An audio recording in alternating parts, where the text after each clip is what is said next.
वाकई शराब घोटाला हुआ है और शराब घोटाले में मनीष सिसोदिया का हाथ है, एक सबसे बड़ा सवाल है। आज तमाम मुद्दों पर बात करेंगे, तमाम परतों को खोलेंगे, साथ ही साथ ये भी देखेंगे कि क्या आने वाले वक्त में केजरीवाल की मुश्किलें भी बढ़ने वाली हैं। नमस्कार, मैं हूं राहुल शर्मा, आप देख रहे हैं SP9 न्यूज़। स्वागत है आप सभी का आज के इस प्रोग्राम में, और प्रोग्राम की शुरुआत इस वक्त हम कर रहे हैं मनीष सिसोदिया से। जी हां, आम आदमी पार्टी के वरिष्ठ नेता, दिल्ली के पूर्व मंत्री मनीष सिसोदिया की रिमांड को बढ़ा दिया गया है और ईडी जो लगातार उनसे पूछताछ कर रही है, उस पूछताछ में मनीष सिसोदिया ने कुछ खुलासे कर दिए हैं। क्या ये खुलासा केजरीवाल को लेकर है, शराब घोटाले को लेकर है? रिमांड रूम में सिसोदिया का कई खुलासा करना क्या ये बताता है कि वाकई बीजेपी जो चाह रही थी वो होता नजर आ रहा है? अपने दर्शकों को ये बता दें कि मौजूदा समय के अंदर मनीष सिसोदिया की मुश्किलें बढ़ रही हैं। हालांकि मनीष सिसोदिया विक्ट्री का साइन जरूर दिखाते हैं। सिसोदिया का ये कहना है कि मैं जीतूंगा, सच्चाई की जीत होगी और आप मुझे हरा नहीं सकते। भले ही जेल भेज दो, जितनी ईडी सीबीआई लगाना है लगा दो, लेकिन हम डरने वाले नहीं है। और सीधे सीधे तौर पर क्या देखा जा रहा है कि मौजूदा समय के अंदर मनीष सिसोदिया ने कुछ खुलासे किए हैं शराब घोटाले को लेकर। क्या है वो खुलासा और रिमांड रूम में कितनी पूछताछ हुई है सिसोदिया पर, ध्यान से सुनिएगा, क्योंकि ये खबर जिस तरीके से सबसे पहले अपने दर्शकों को बता रहे हैं, खबर आपको और कहीं नहीं मिलेगी। रिमांड रूम में क्या होता है और कैसे जेल में कट रही है सिसोदिया की रात। दरअसल जेल में सिसोदिया की रात कुछ इस तरीके से कट रही है कि परेशानी उन्हें बहुत हो रही है। जी हाँ, हर तरीके की परेशानी हो रही है। जेल में पूरी तरीके से पसीने पसीने हैं मनीष सिसोदिया के, क्योंकि सवाल का जवाब दे नहीं पा रहे हैं, प्रेशर बहुत ज़्यादा है।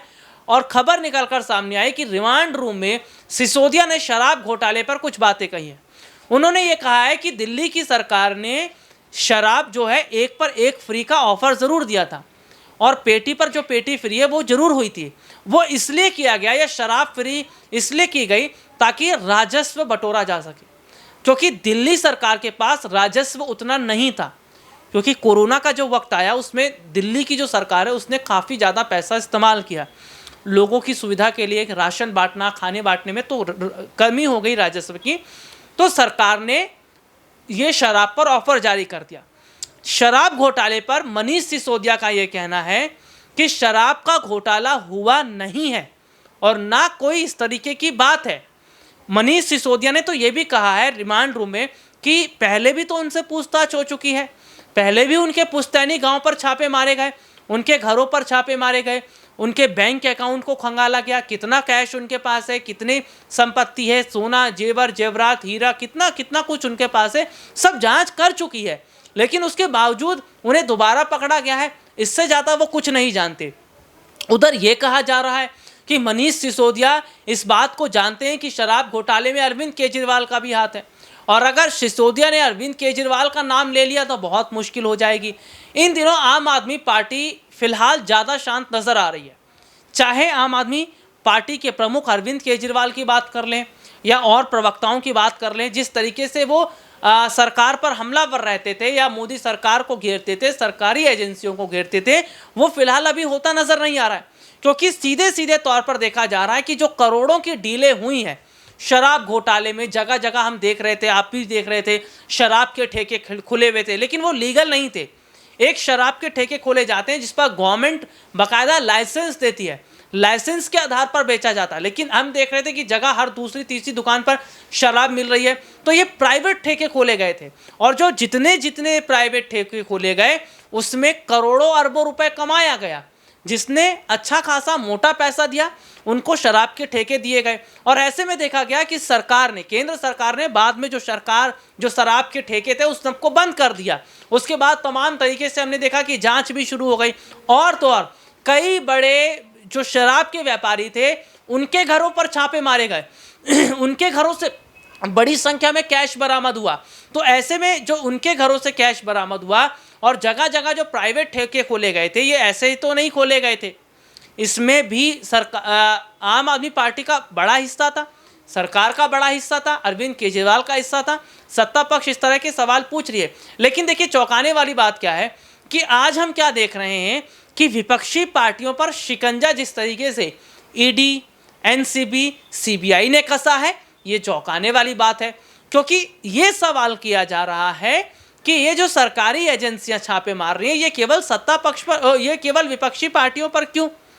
दिल्ली से बिहार तक आप देख लीजिए, छापे पर छापे पड़ रहे हैं, नेताओं की धरपकड़ जारी है, नेता कुछ फरार हैं, कुछ गिरफ्तार हो रहे हैं, कुछ के बैंक अकाउंट सीज कर दिए जा रहे हैं, कुछ की तमाम संपत्तियों को खोला जा रहा है। तो ये देखा जा रहा है कि सरकार जो है वो बौखलाई हुई है। विपक्षी पार्टियों के नेताओं का ये कहना है कि साल 2024 के लोकसभा चुनाव से पहले मोदी सरकार इतना डर गई है विपक्ष से कि कहीं विपक्षी पार्टियों को बड़ा फायदा जनता की तरफ से ना मिल जाए। क्योंकि हाल ही में जो चुनाव के नतीजे सामने आए थे, उस चुनाव के नतीजों पर अगर गौर किया जाए तो विपक्ष को बड़ा फायदा मिला था। विपक्षी पार्टियां जिस तरीके से लगातार जो है वो आगे बढ़ रही हैं, जनता के मुद्दों को उठा रही हैं, दूसरी तरफ भारतीय जनता पार्टी यानी कि बीजेपी जाति धर्म के मुद्दों पर लगातार काम करती रही है। देखिए 2014 के बाद आप देखेंगे कि मोदी सरकार ने केवल जाति और धर्म के मुद्दों को उठाने का काम किया, जनता के मुद्दों पर बात नहीं की। लेकिन विपक्ष ने जनता के मुद्दों पर बराबर बात की है। 2014 में आपका जाति धर्म कार्ड कामयाब हुआ, 19 में भी ठीक है कामयाब हुआ, लेकिन उसके बाद स्थिति खराब हुई। क्योंकि ये देखा जा रहा है कि जनता इस बात को समझ गई कि गौतम अडानी जो देश के इतने बड़े बिजनेसमैन, उन्होंने इतना बड़ा घोटाला किया, उनका स्कैम निकलकर सामने आया, तमाम बैंकों की हालत खराब पड़ी हुई है, कई बड़ी कंपनियों को उन्होंने टेक ओवर किया, उस पर सरकार चुप है। सरकार जेपीसी जांच को लेकर भी जो है वो बात नहीं कर रही है। तो ये देखा जा रहा है कि जो प्रधानमंत्री नरेंद्र मोदी हैं, उन्होंने क्या कहा था, ना खाऊंगा ना खाने दूंगा, भ्रष्टाचार को खत्म किया जाएगा, काला धन वापस लेकर आएंगे, तमाम जो अगर हम बात करें, देखिए जो भाग गए हैं, देश छोड़कर फरार हैं, उनको लाया जाएगा, काला धन वापस नहीं आया, भ्रष्टाचार खत्म नहीं हुआ, जबकि प्रधानमंत्री नरेंद्र मोदी की तमाम बातें झूठी निकली। गौतम अडानी ने खाया भी और सरकार को खिलाया भी। भाई मोदी सरकार की अगर बात करें या बीजेपी की बात करें, जहां जहां इन्होंने रैलियां की है, रैली में पैसा लगता है, तमाम चीजें लगती हैं, वो पैसा कहां से आता है? वो पैसा यही बिजनेसमैन देते हैं। और विपक्ष ये पूछता है कि आखिरकार देश में गड़बड़ घोटाला करने वाले में, भ्रष्टाचार करने वाले में गुजरातियों का हाथ क्यों होता है? चाहे ललित मोदी की बात कर लें या बात कर लें हम जिस तरीके से तमाम बड़े नीरव मोदी की बात कर लें, इसके अलावा हम देख रहे हैं कि गुजरात से ही गौतम अडानी आते हैं।